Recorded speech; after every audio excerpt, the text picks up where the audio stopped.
화면 속 동영상을 스크롤하던 손가락이 가늘게 떨려왔다. 평소 같았으면 고양이의 엉뚱한 행동을 찾아내며 웃음을 터뜨렸을 터였다. 혼자 남겨진 고양이가 탁자 위에 올라가고 커튼을 흔들고 때로는 공처럼 구르는 장난감에 몰두하는 모습은 늘 내 하루의 작은 위로였다. 그런데 오늘은 달랐다. 남편이 평소와는 다르게 보지도 않던 홈캠 기록물을 열어보려 했다. 웬일이야? 그렇게 우리 시로 노는 것 같이 좀 보자고 해도 않더니? 뭐 보려고? 내가 말을 하자 남편은 아니야! 하며 우물쭈물하다 외출을 했다. 그 순간 나는 본능적으로 뭔가 이상함을 감지했다.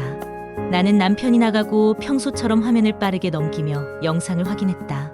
그러던 중 생각지도 못한 장면이 눈에 들어왔다. 거실 소파에 앉아있던 나는 얼어붙은 듯 숨이 막혔다.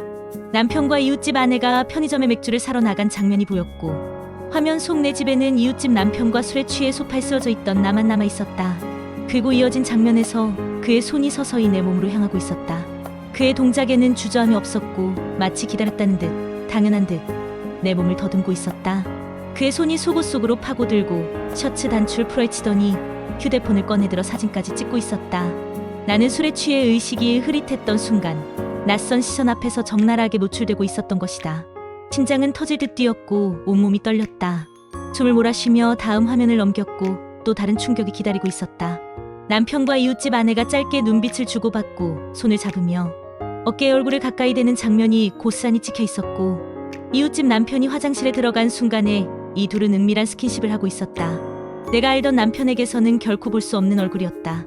그 모든 것이 지난밤에 일어난 일이었다고 생각하니 믿을 수가 없었다. 눈앞의 화면 속 장면 그리고 내 기억 속 현실이 완전히 달라져 있었다. 그동안 남편, 이웃집 부부, 그리고 나. 우리가 믿었던 평화로운 일상은 이미 산산조각 나 있었는데 나만 모르고 있었던 것이다.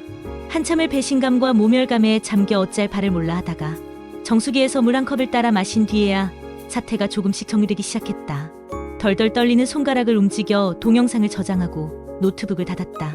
이 모든 상황을 어떻게 끝내야 할지 고민하기 시작했다. 그날 그 밤이 오기 전 우리 부부의 삶은 평화롭고 소소했다. 지방의 중소도시에 사는 우리는 결혼 23년 차 부부였다. 얼마 전 둘째가 서울로 대학을 진학하며 집을 떠나자 집에는 남편과 나 둘뿐이었다. 아이들이 떠난 집은 텅 빈 듯 적적했다. 그래서 남편이 먼저 고양이를 키우자고 제안했다. 작은 생명이 집안을 뛰어다니는 소리만으로도 공허함이 메워졌다. 그 고양이는 곧 우리 부부의 작은 위로가 되었고 나는 고양이의 모습들을 홈캠 영상으로 저장해두곤 했다. 그렇게 평범한 날들이 이어지던 어느 날 우리 집 위층에 비슷한 또래의 부부가 이사를 왔다. 그 부부 역시 자녀들이 독립해 있었고 분위기 또한 우리와 닮아 있었다. 자연스럽게 교류가 시작되었고 이웃집 아내와는 금세 친해졌다. 처음엔 가벼운 인사와 차 한 잔으로 시작했지만 곧 서로의 집에서 맥주를 나누는 사이가 되었다. 그 시간은 내겐 소소한 즐거움이었다. 웃음이 오갔고 일상의 사소한 이야기가 흘렀다. 하지만 지금 돌이켜보니 그 웃음 속 어딘가에는 작은 균열의 씨앗이 이미 심겨져 있었는지를 모르겠다. 술자리는 점점 자연스러워졌다. 늦은 밤에도 서로의 집에 오가며 맥주를 마셨다. 그날도 거실에는 웃음과 술병이 뒤섞여 있었다. 나는 피곤함과 알코올에 짓눌려 소파에 눕게 되었고 어느 순간 깊은 잠에 빠져들었다. 그때 거실에서는 남편과 앞집 부부가 술을 이어가고 있었다. 수위 떨어지자 남편은 이웃집 아내와 함께 편의점으로 나섰다. 우리 한 잔 더 할까요? 네, 좋아요. 제가 요 앞 편의점에서 사올게요. 그럼 제가 같이 가서 들고 오겠습니다. 그렇게 둘은 나란히 집을 나섰다. 그리고 남은 건 잠들어 있던 나와 이웃집 남자였다. 그 순간이 모든 균열이 터져버릴 시간이었다. 다음 날 남편이 평소 관심조차 없던 홈캠 영상을 열어보려 하자 이상함을 느꼈다. 그 작은 의심이 나를 진실로 이끌었다. 그리고 지금 나는 배신과 분노 속에서 흔들리고 있었다. 분노가 몸을 휩쓸고 지나간 뒤 내 안엔 오히려 차가운 결심이 남았다. 오늘 밤 모두에게 진실을 보여주겠어. 저녁이 되자 내가 보낸 문자로 네 사람이 모였다. 남편, 이웃집 부부, 그리고 나. 준비한 노트북을 켰다. 영상 하나하나가 재생되자 그들의 얼굴은 점점 일그러졌다. 이웃집 남자가 변명하듯 말을 시작했다. 그게 제가 어제 술에 취해서. 남편의 목소리는 분노로 갈라졌다. 야, 이 새끼야! 너 내 마누라한테 뭘 한 거야? 나는 남편을 똑바로 쳐다보며 차갑게 말했다. 다음 영상도 마저 보시죠. 어째서 우리가 이 자리에 있는지 이해가 빨라질 겁니다. 영상을 보자마자 이웃집 남편의 얼굴이 벌겋게 달아올랐다. 이게 뭐야? 둘이 언제부터야? 야!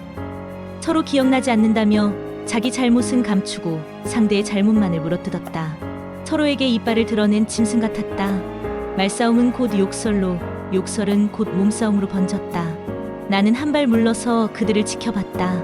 저 사람들은 더 이상 내가 알던 사람들이 아니었다. 아니, 어쩌면 처음부터 저 모습이 본 모습이었는지도 몰랐다. 가면 뒤에 감춰져 있던 탐욕과 욕망이 이제야 드러난 것뿐이었다. 모두 법정에서 뵙게 될 겁니다. 나는 담담하게 말했다.